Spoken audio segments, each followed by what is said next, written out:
I'm at the highest point of Lisbon's forest, Monsanto, which was made in 1940s, all planted here, and I'm by a prison, which is not so nice, but there's pretty good security of this prison. Over here, there's a pregnant cat. Say hello.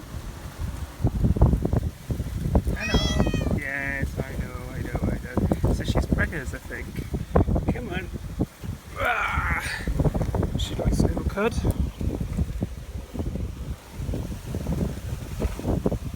Yes. Oh, she likes the phone.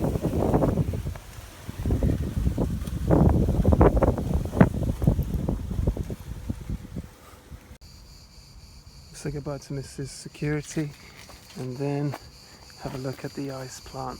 This is a very common plant all across Portugal. It was originally from South Africa and it's a succulent cactus. It's very, very invasive, so it's pestered a lot of farmers because it reduces biodiversity. It's a lovely colour, but they're so common and spread everywhere very easily with these thick stalks that they encourage a dark rat to breed all across. So I'm just outside this prison on the top of the hill, and that mast you can see from very far away. There's some good views around here of North Lisbon, which is typically quite a poor area and an area where a lot of the people returning to Lisbon during and after the wars in Angola, Mozambique and Guinea-Bissau, the retornados, came, along with the immigrants from those countries as well, so there's very high black populations in this area.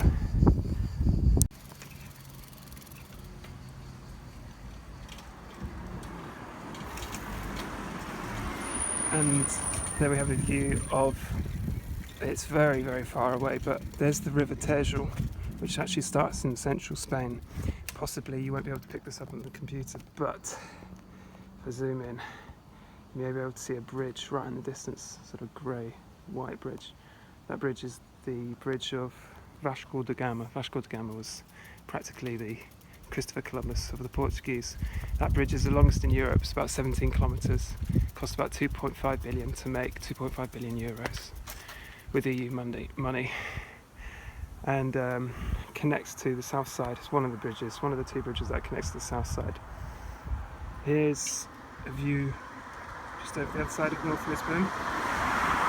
That bridge is about 16-17 kilometres, which is the biggest in Europe, although the Danes don't agree. But the biggest bridge in the world is 10 times as big as that, and it starts in Beijing and ends in another Chinese city. 170 kilometres is the biggest bridge in the world. Lisbon is all pastel shaded. I think that's deliberate, although there's no rules or regulations to keep it, so I think that's to do with the weather and the sun. It keeps the houses a bit cooler to deflect all the sun, but if you go to Porto, it's the opposite. The houses are both made of granite, a heavier, darker rock, which absorbs the heat, and they have just darker colours, more tiles. This is a very classic view of Lisbon. Also, the quality of light in Lisbon's a bit more hazy and warmer in its tone. So it makes a lot of people, it's one of the reasons people say that Lisbon has a kind of a sort of a North African or a Middle Eastern quality to it. Oops, was I just pointing at the sky? So this is looking east towards Spain, as it were. And you can see the huge, I think you call it an estuary, where the water comes in, sort of in towards the land, widening all over there. And that area up there, I think, is more of a wine. Over the other side of the river is a wine producing area. Maybe able to see the bridges of the Expo that was made in 1998 for the Expo, the huge convention, or I don't know what to call it, of 1998, which brings people to all over Europe to Lisbon. More typical stuff. Some of this area feels like the middle of Portugal, the Alentejo region, because it's got cork trees and fig trees just here.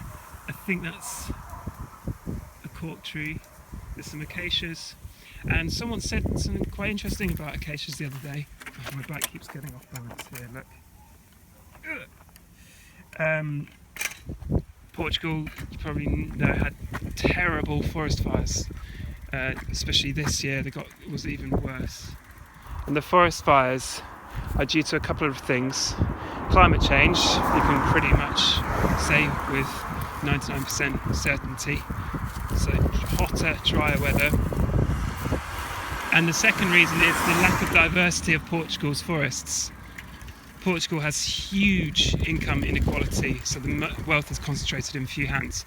That means that the land is owned by very few people. It makes financial sense to plant two species, acacias for their wood, and the lovely, wonderfully smelling eucalyptus. And the eucalyptus, although it's a beautiful tree, it's got lovely leaves and it smells wonderful, very sweet smell, it's actually very bad for biodiversity, so it makes everything concentrated into a few varieties, few species, kills off other smaller ones, and it'd be nice if I didn't do this by a road. I'll continue this in a second. Just a quick thing, there's the Benfica football stadium, the Stadium of Light, or as everyone calls it, instead of the Stadium of Light, they call it the Estádio, they call it the Catedral, the cathedral, which is quite appropriate because they sing not an anthem but a hymn, which Mark knows. It's very moving, very sweet, before every game starts with the eagles flying around the stadium.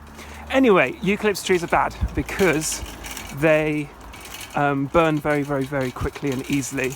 They produce a white smoke which is toxic, and it gets into car ventilation systems as people are driving past and just suffocates people or kills them. So I think there were 72 people, 67, something like that, people who died in the fires of June this year. These dreadful wildfires in the centre of Portugal, in a place called Pedrógão Grande. And those people were just simply driving along, and they were, instead of being burnt alive, they were burnt after they were dead, but they inhaled this white smoke which finished them off, and then their cars burnt. I think 90 or 80%, something like this, of the fire service in Portugal is voluntary. So that can't help with these urgent conditions as well. The trees of the acacia and the eucalyptus trees were grown starting in the 40s, something like this. And the person responsible, as I'm told, I haven't looked this up, the person responsible was Salazar, the dictator. He apparently was known to forcibly convert the farmers from, instead of cork and other varieties, from planting acacia and eucalyptus trees, because they made quick money. Those who disagreed were shot. And the area where this happened, as I'm told, is in the centre, or towards the Spanish border, in the Alentejo region. And this is a region I've cycled a bit around, and like many places I've cycled around, there's a very sad sign you see in lots of places. The sign says Zona de Caça, area of hunting. And the hunting prohibits you to explore the place. You have to stick to the roads, and they're not even used. Most of the year there's no one there, because you can't hunt the year round.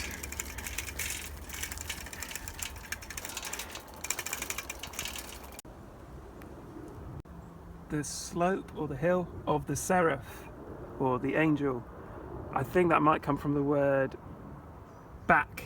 Costa actually can mean back, costas. So that's what the word I use in Pilates a lot, costa. It can also mean, of course, coast. So I'm here, Benfica football stadium's here, in a cloud of glory, and I'm going to cycle now here to show you the bridge, or the aqueduct. Very peaceful, right by all the chaos of north central Lisbon. You have this wonderful peace. Why mountain bikers expose their chests to everyone, I don't know. They've got these zips, maybe Mark can tell us. Here again you might be able to hear the grasshoppers or cicadas. I never know the difference. And then a couple of things. First of all, one of the tower blocks of the Campolide area. This is just west of the centre, and you can see there's one of the tower blocks. If walking around on the lower side of this area, you can hear a lot of Brazilian accents in all sorts of colours and ethnicities, as Brazil is very multi-ethnic. Swiss's article about all the words they use for skin colour, like nut brown, it's very, very worth reading. Then you have a prison, another one, where you can see the tower. So you can tell Campolide is going to be a bit of a poor area if it's got a prison. Interestingly, that prison's right by the Universidade Nova, the new university. Train line, which is very beautiful. That's the train that goes to over the river on the other bridge, the second bridge, which is the bridge of the 25th of April, previously the bridge of Salazar, the dictator. And then slightly in the distance there, these sort of robot-looking buildings, which the Portuguese seem to really like, made in the 90s by a notorious architect. The Romans first made concrete using the wet material from volcanoes, and you still can't destroy things like the amphitheatres in Rome because of it. This is obviously concrete, and I think it's pretty cool. So coming in towards the centre now, where finally, the moment you've been waiting for. Drum roll please. The bridge of, the aqueduct. The Aqueduto das Águas Livres, I think it's called, the Aqueduct of Free Waters. And that finishes all the way in the centre of Lisbon. The aqueduct in the distance there with the little platforms or tunnel things that you can drive through and walk through. That was made by, I think, King John V, who was known for his grand architectural experiments. This was made in, I think, 1715, and it almost bankrupted the state because it was so expensive, but it did a very good job.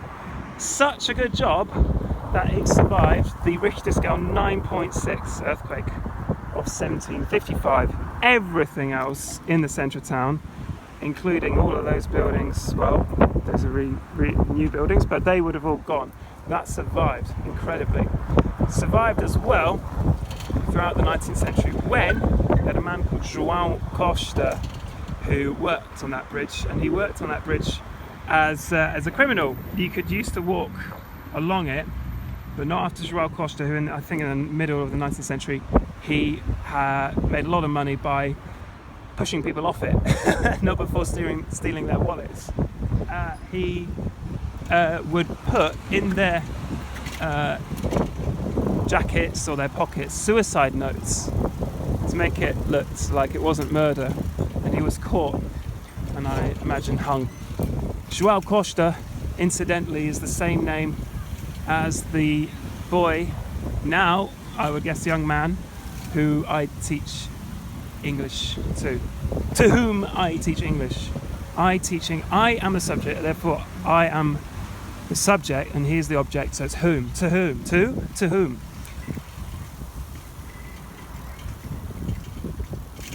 So we're the other side of the railway. You can just see in the distance perhaps Almada, the south side of the river. Finally, we have a little bit of North Lisbon. here in the house of the council of Ponte de Lima. Ponte de Lima is a place Mum, Dad, Martin and I went to in the north, in the Minho region, where they have dancers and potentially less terrible street art than here. Outside Benfica Stadium you've got some really peculiar bits of graffiti, and if you can make it out, there's a really smudged, smeared kind of accidental Francis Bacon on those places.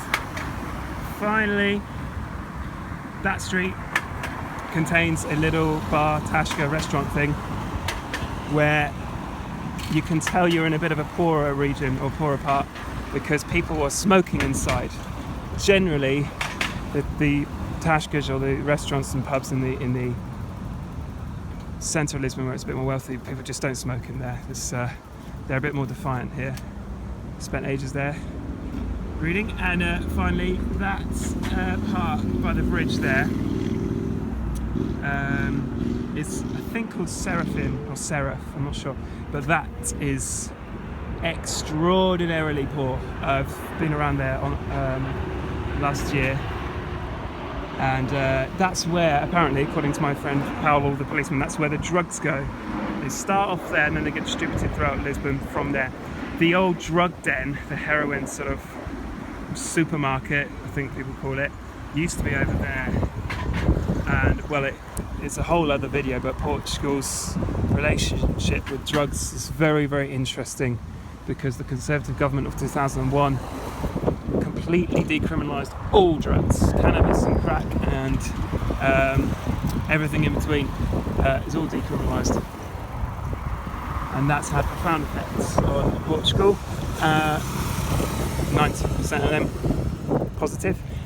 Even the police chiefs who had spent time, so the police chiefs who had spent time campaigning against the move, the decriminalisation, now admit everything they were worried about didn't happen. João Hari, the ex-independent columnist, wrote a book about this recently, interviewing Portuguese police chiefs, and drug-related death, drug-related crime have plummeted, as well as HIV infection rates, and quite interestingly, drug consumption's gone down as well. So even the British drug authorities were talking to the Portuguese state a few years ago, I think in 2010, but they requested that they didn't use the word decriminalisation, supposed to distance themselves from such a thought. I had a minister of, well, she was working for the Minister of Drug Policy. This is the Minister of Drug Policy from Israel's assistant was on one of my tours in November, and she said she was on an international conference about drugs and taking a leaf out of Portugal's book. I'm sure I've mentioned this before. Anyway, it's probably the last one for now. Speak to you soon.